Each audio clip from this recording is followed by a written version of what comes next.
ಯಾವುದು ಕಾಂಪ್ಲಿಕೇಟ್ ಮಾಡಲ್ಲ. ನನ್ನ ಘೀನ ನನ್ನ ಆಯಿಲ್ ಅದನ್ನೆಲ್ಲ ನಾನು ತಗೊಂತೀನಿ. ಏನಕ್ಕೆ 6 ಗಂಟೆ ಮೇಲೆ ಊಟ ಮಾಡಲ್ಲ ಶುಭ ಪೂಂಚ ಅವರು ಅಂತ? ಫಾಸ್ಟಿಂಗ್ ಮಾಡ್ತಾರೆ. I don't believe in the intermittent fasting. ಯಾರು ತುಂಬಾ ಹೊತ್ತು ಫಾಸ್ಟ್ ಮಾಡೋದು, 20 hours ಫಾಸ್ಟ್ ಮಾಡೋದು. ಯೋಗ ಎಷ್ಟು ಇಂಪಾರ್ಟೆಂಟ್ ಆಗಿತ್ತು ಅಂಡ್ ಜಿಮ್ ಎಷ್ಟು ಇಂಪಾರ್ಟೆಂಟ್ ಆಗಿತ್ತು? Doctors told me it was very important for weight training for women because ಇಲ್ಲಾಂದ್ರೆ ನಿಮ್ಮ ಮಸಲ್ಸ್ ಎಲ್ಲ ಲೂಸ್ ಆಗಿ that is when you start getting a lot of things. Because ಯೋಗ ಅಲ್ಲಿ ನೀವು ಹೊರಗಡೆಯಿಂದ ಮಾತ್ರ ಅಲ್ಲ, ಒಳಗಡೆಯಿಂದ you start repairing.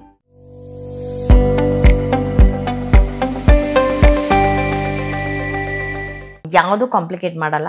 ನನ್ನ ಘೀನ ನನ್ನ ಆಯಿಲ್ ಅದನ್ನೆಲ್ಲ ನಾನು ತಗೊಂತೀನಿ. ರೈಸ್ ಅಂತೂ ಕಂಪಲ್ಸರಿ ತಿಂತೀನಿ. I lost weight eating rice. ಎಲ್ಲರೂ ಹೇಳ್ತಾರೆ ರೈಸ್ ಅಂತ. You shouldn't eat a big quantity ಅಷ್ಟೇ. ಬಟ್ ರೈಸ್ ಅಲ್ಲಿ there is no fattening. I felt ನನ್ನ ಬಾಡಿಗೆ ಇಟ್ ಸೂಟೆಡ್ ಮಿ. ಆಮೇಲೆ ನಾನು ತಿನ್ನೋದು boiled rice. So so that was what I did. And my main thing was ನಾನು 6 ಗಂಟೆ ಮೇಲೆ ಊಟ ಮಾಡಲ್ಲ. ಸಂಜೆ 6 ಗಂಟೆ ಮೇಲೆ ೂಟ ಮಾಡಲ್ಲ. ಏನೇ ಇದ್ರೂ ಊಟ ಮಾಡಲ್ಲ. Maybe in the function I take a cup of tea or one juice or something like that, but ಊಟ ಮಾಡಲ್ಲ. ಏನಕ್ಕೆ 6 ಗಂಟೆ ಮೇಲೆ ಊಟ ಮಾಡಲ್ಲ ಶುಭ ಪೂಂಚ ಅವರು ಅಂತ? ಐ ಥಿಂಕ್ ಅದು ನಿಮಗೆ ಯೂಶಲಿ ವೇಟ್ ಲಾಸ್ ಅಲ್ಲಿ ಅಥವಾ ಯಾವ್ದ್ರಲ್ಲೂ ಆದ್ರೂ ಹೆಲ್ಪ್ ಆಗುತ್ತೆ. ಈ ಫಾಸ್ಟಿಂಗ್ ಮಾಡ್ತಾರೆ. I don't believe in the intermittent fasting. ಯಾವ್ದು ತುಂಬಾ ಹೊತ್ತು ಫಾಸ್ಟ್ ಮಾಡೋದು, 20 hours ಫಾಸ್ಟ್ ಮಾಡೋದು, ಅದನ್ನೆಲ್ಲ ನಾನು ನಂಬಲ್ಲ. ಬಟ್ 6 ಗಂಟೆ ಮೇಲೆ ಮಾತ್ರ ನಾನು ಊಟ ಮಾಡಲ್ಲ. ಬಿಕಾಸ್ ನಾನು ಹೇಳ್ದಲ್ಲ, ನಾನು ನಿಮಗೆ ಆಯುರ್ವೇದಿಕ್ ಡಯಟ್ ಇದನ್ನ ಫಾಲೋ ಮಾಡೋದ್ರಿಂದ ಸೂರ್ಯ ಸೆಟ್ ಆದ್ಮೇಲೆ ಇದು ಮುಳುಗದ್ಮೇಲೆ ಯೂಶಲಿ ಅದರಲ್ಲಿ ಊಟ ಮಾಡಲ್ಲ. ಸೊ ಹಾಗಾಗಿ ನಾನು ಅದನ್ನ ಫಾಲೋ ಮಾಡಿದಾಗ ಅದನ್ನ ನನಗೆ ಹೆಲ್ಪ್ ಆಯ್ತು. ಸೊ ಬೈ ಡೂಯಿಂಗ್ ದ್ಯಾಟ್ ನಾನು ಬೇರೆದ್ನ ಕಾಂಪ್ರಮೈಸ್ ಮಾಡೋ ಅವಶ್ಯಕತೆ ಇರಲಿಲ್ಲ. In food I was eating ನಾನು ಏನ್ ಇಷ್ಟನೋ ಅದು.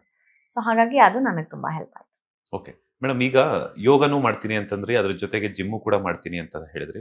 ಸೊ ನಿಮ್ಮ ಲೈಫಲ್ಲಿ ಯೋಗ ಎಷ್ಟು ಇಂಪಾರ್ಟೆಂಟ್ ಆಗಿತ್ತು ಅಂಡ್ ಜಿಮ್ ಎಷ್ಟು ಇಂಪಾರ್ಟೆಂಟ್ ಆಗಿತ್ತು ಅಂತ? ಎರಡರಲ್ಲಿ ನನಗೆ I would prefer yoga. I think I prefer yoga.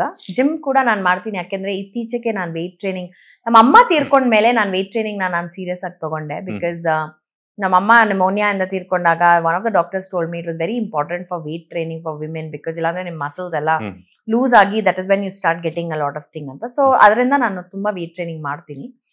But yoga is what help me the most. Because yoga ಅಲ್ಲಿ ನೀವು ಹೊರಗಡೆಯಿಂದ ಮಾತ್ರ ಅಲ್ಲ, ಒಳಗಡೆಯಿಂದ ಯು ಸ್ಟಾರ್ಟ್ ರಿಪೇರಿಂಗ್. ನಿಮ್ಮ ಬಾಡಿ ಪಾರ್ಟ್ಸ್ ಏನಿದೆ, whether it is your digestive system, whether your ಅದೆಲ್ಲ ನಿಮಗೆ ಇಂಪ್ರೂವ್ ಆಗಕ್ಕೆ ಶುರು ಆಗುತ್ತೆ. Your lung capacity, I think ಅದು ನಿಮಗೆ ಇಂಪ್ರೂವ್ ಆಗೋದು ಯೋಗ ಇಂದ. And from inside it gives you ತುಂಬಾನೇ ಸ್ಟ್ರೆಂತ್, ತುಂಬಾನೇ ಶಕ್ತಿ. ಅಂಡ್ ಹೇಳ್ತಾರಲ್ಲ ವೇಟ್ ಟ್ರೈನಿಂಗ್ ಅಂತ, ಯೋಗದಲ್ಲಿ ನಾವು ಬರೀ ಬಾಡಿ ವೇಟ್ ಇಟ್ಕೊಂಡು ಎಷ್ಟೊತ್ತು ನಿಂತ್ಕೋತೀವಿ, ಅದು ನಮಗೆ ಆಕ್ಚುಲಿ ಮೇನ್ ಸ್ಟ್ರೆಂತ್ ಕೊಡುತ್ತೆ, ಹ್ಯಾಂಡ್ಸ್ ಆಗ್ಲಿ ಲೆಗ್ಸ್ ಆಗ್ಲಿ. ಸೊ ಐ ಥಿಂಕ್ ಯೋಗ ನನ್ ಹೆಲ್ಪ್ ಆಗಿತ್ತು ತುಂಬಾ. ಬಟ್ ನಾವು ಐ ಇನ್ಕಲ್ಕೇಟ್ ವೇಟ್ಸ್.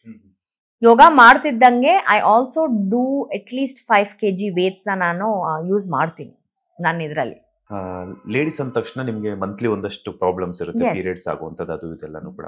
ಆ ಟೈಮಲ್ಲಿ ತುಂಬಾ ಸೂಕ್ಷ್ಮವಾಗಿರ್ಬೇಕು ಅಂತ ನಾನು ಕೇಳ್ಪಟ್ಟಿದ್ದೀನಿ. ಸೊ ಆ ಟೈಮಲ್ಲೆಲ್ಲ ವರ್ಕೌಟ್ ಮಾಡ್ಬೋದಾ? ಅಫ್ಕೋರ್ಸ್ ನೀವು ಹಾರ್ಡ್ ಕೋರ್ ವರ್ಕೌಟ್ ಮಾಡಬಾರ್ದು when you have your periods. ಅದು ನಮ್ಮ ಅಮ್ಮ ನನಗೆ ಹೇಳಿದ್ದು. Because your body is very sensitive ಆ ಟೈಮಲ್ಲಿ ಅಂತ.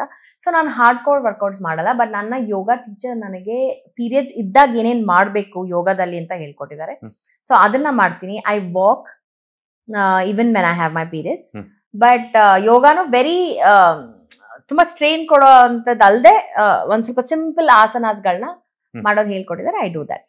ಓಕೆ, ಯಾವ್ಯಾವ ಆಸನಗಳನ್ನ ಮಾಡಿದ್ರೆ? ಯಾಕಂದ್ರೆ ನಿಮ್ಗೆ ಫಾಲೋವರ್ಸ್ ಒಂದಷ್ಟು ಜನ ಇರ್ತಾರೆ, ಅಭಿಮಾನಿಗಳಿರ್ತಾರೆ. ಸೊ ಅವರು ಅಂತ ಟೈಮಲ್ಲಿ ಏನಾದ್ರು ಮಾಡುವಂತದಾದ್ರೆ I usually go under the guidance of my teacher. So I think ನಾನು ಹೇಳಿದ್ರೆ it will be wrong because it is always better for the yoga teacher. Because ನಾನು ಪೀರಿಯಡ್ಸ್ ಇದ್ದಾಗ ಅಥವಾ without periods I guide I am training under a yoga teacher ಅಲ್ಲ. So ಅವ್ರು ನಮಗೆ ಹೇಳ್ಕೊಡ್ತಾರೆ. Latest ಹಾಗೂ ಇಂಟ್ರೆಸ್ಟಿಂಗ್ ಸುದ್ದಿಗಳಿಗಾಗಿ ಬಾಸ್ ಟಿವಿ ಕನ್ನಡ ಚಾನೆಲ್ ನ ಸಬ್ಸ್ಕ್ರೈಬ್ ಮಾಡಿ, ಹಾಗೆಯೇ ಬೆಲ್ ಐಕಾನ್ ಪ್ರೆಸ್ ಮಾಡಿ. ಇದರ ಜೊತೆಗೆ ಫೇಸ್ಬುಕ್, ಇನ್ಸ್ಟಾಗ್ರಾಮ್, ಎಕ್ಸ್ ನಲ್ಲೂ ಮಿಸ್ ಮಾಡದೆ ಫಾಲೋ ಮಾಡಿ.